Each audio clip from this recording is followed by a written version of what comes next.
Welcome to Bella's Guidance. I am your host, Auntie Bella, a psychic shaman, spiritual guide, and mentor, as well as your favorite holistic healer. With your permission, I'd love to guide and steer and propel you, the chosen few, along your spiritual journey and many awakenings by sharing ways to heal mentally, spiritually, physically, and emotionally. All while realizing it's okay not to be perfect. You weren't created to be perfect, love. You were created to be the best version of you. With that being said, let's get into today's message.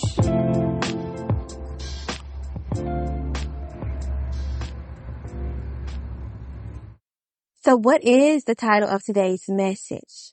Today's message is You're healing, and healing can get messy. So let's get into it. Who taught you that you needed to look perfect when you were healing? Honey, let's get up in that wound, okay? So just think back to when you were like 5 years old and you were riding your little bike with your badass on the street, running up and all down the street with your brothers, your sisters, just getting into a ruckus there. And then guess what? You fell off the bike or you tripped because you were running too fast and you skinned your knee. Who rejected your feelings and were they important to you? Who was that person? Think back. Who was that person that rejected your feelings and it stuck with you? This was probably a role model of some type. This was a guardian of some type. Your mother, your father, your grandmother, whoever this person was to you. Someone along those lines possibly rejected your feelings when you did that messy healing. That messy healing is you crying. That messy healing is you saying something that's not so politically correct when you hurt yourself. That messy healing is you addressing that wound in a way that somebody felt uncomfortable with you expressing it. Okay? And what happened? They made you think you need to be perfect when you heal. Hell no. Okay? You don't need to be perfect. You just need to heal. Perfection is unrealistic. So just think about it. Who rejected your feelings when you hurt yourself? This is what got trapped in your subconscious mind. And this is literally what's steering you through all of your relationships, okay? The responses that stick to your subconscious mind affect your relationships with yourself, your children, your spouse, your friends. Okay, how does that show up? Whenever that person hurts you by telling you not to express yourself, now you're not expressing yourself in your relationships. You're not telling people when they hurt your feelings, okay? You're not crying when you're hurting, okay? You're not telling your spouse, you hurt my feelings when you said this. You're not making space for your children when they hurt themselves, because guess what? Now you've become the person who hurt you because they taught you not to make space for yourself. So now you don't know how to make space for others. Do you see how messy that wound gets? Yeah. So this is why it's okay for you to get messy with that wound, because that wound is already messy, honey. And if you try to be all cute about healing it, you're not going to heal a damn thing. Okay? It's okay to be messy in your healing. Do what you need to do. Cry, scream, read your Bible, do your yoga, meditate, do Reiki, journal your feelings, exercise.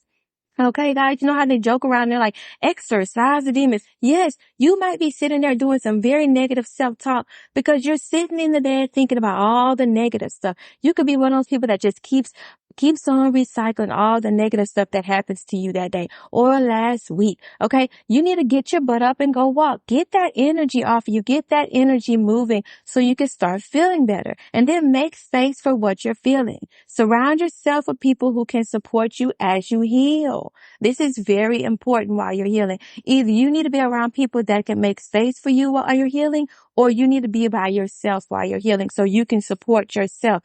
You can support yourself by separating yourself from people that cannot make space for you. This is the opposite of self-sabotage. This is you loving yourself enough to take care of your mental, physical, spiritual, and emotional health.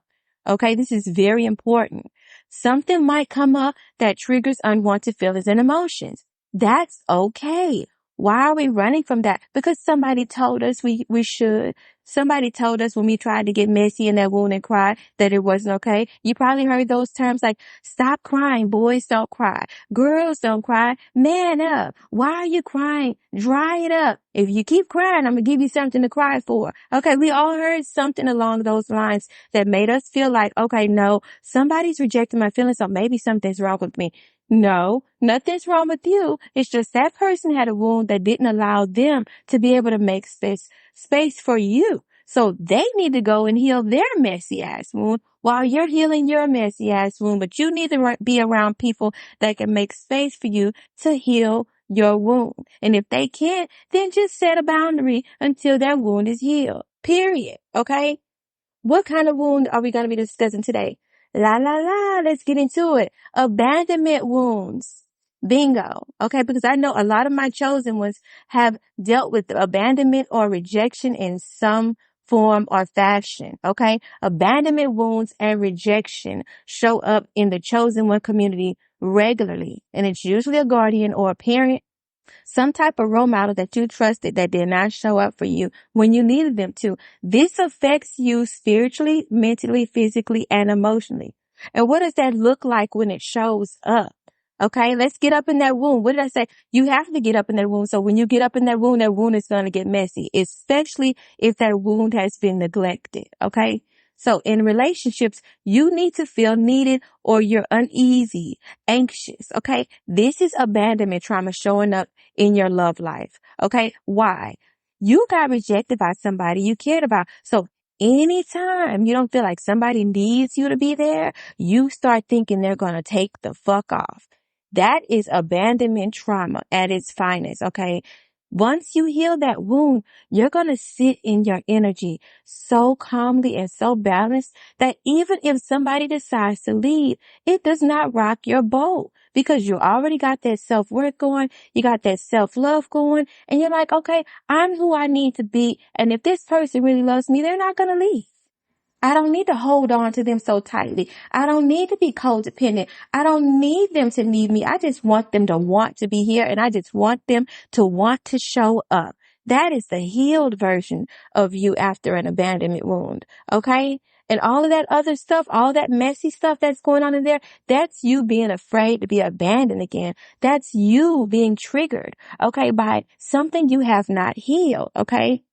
What are we going to talk about next? 4 holistic ways abandonment trauma shows up. Okay? Spiritually.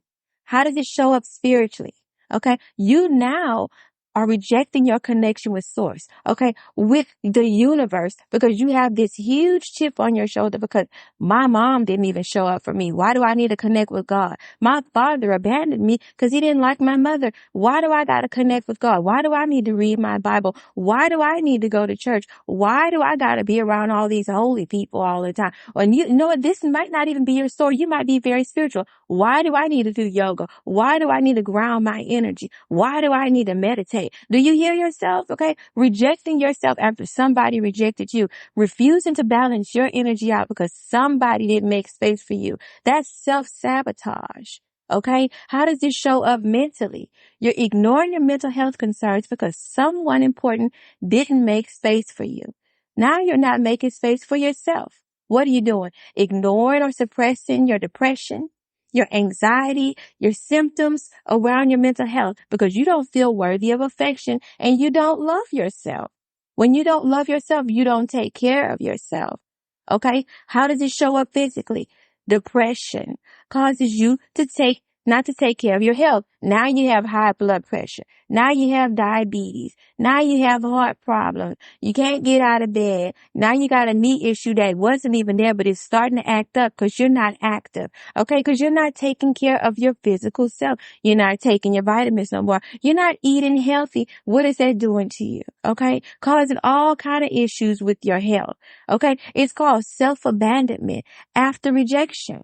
You're literally repeating the cycle that was started by somebody that did not know how to make space for you. And no, this is not an attack on your soul or your spirit, baby. Okay. I'm just teaching you how to be self-aware of these wounds so you can heal them and allow yourself to be messy when you get up in that nasty ass wound. So you don't feel like you got to be perfect when you're dealing with a mess. Okay. It is messy. So you're going to have to get messy with it. Put your gloves on and get ready. Okay. So how does this show up emotionally? Since someone else rejected your emotional response to pain, you're now rejecting or suppressing your own feelings. You reject your spouse and your children's feelings too. Your friends are feeling shut out. So how does that show up? Now when your spouse is coming to you, they're like, oh man, work was horrible today. I'm so tired of this shit. I don't want to hear that right now. You always talking about, well, I don't want to hear, why you always upset? Ugh. Now you can't make space for somebody else. All of a sudden it's looking like they're just getting on your nerves. What you're doing is rejecting their feelings because somebody rejected yours. Okay. And when it's your turn, listen to this, when it's your turn for you to actually speak up and say something's wrong when that spouse does something wrong to you, guess what you do? You don't tell them. I'm not even going to tell him. He didn't even listen to me today. I'm not going to tell him he forgot our anniversary. I'm just going to go and cry myself to sleep. No, ma'am. No, no, sir. Okay. No, now you're rejecting your own feelings. If your feelings are hurt, then you need to say that. Okay. There's a way, there's a time and a place for that. But now you're rejecting yourself by not even bringing it up, not even holding people accountable because you're rejecting yourself. If you're rejecting yourself, now you can't even show up for yourself. No, no, no. Okay. How does this wound affect your self-worth? Okay. What did I just say about your self-worth? If you're already rejecting yourself, what do you think you're going to manifest in a partner? Exactly. You're going to manifest somebody that does not give a shit about themselves, and then they're going to treat you like shit. Narcissist, somebody that is low vibrational, somebody that does not love themselves. So they're going to come in and they're going to love bomb the fuck out of you. And then they're going to stop taking care of you. They're going to stop paying attention to you. They're going to act like you're annoying. They're going to act like you get on their nerve because they didn't even have any good intentions because they can't, because they don't even love themselves enough to love you. But that's what you attracted because that's what you were putting out into the universe, sweetheart. Okay. An abandonment wound can also make you feel like you're not good enough. So you'll end up staying in relationships with individuals who do not deserve you. Okay. This does not just have to be a lover either.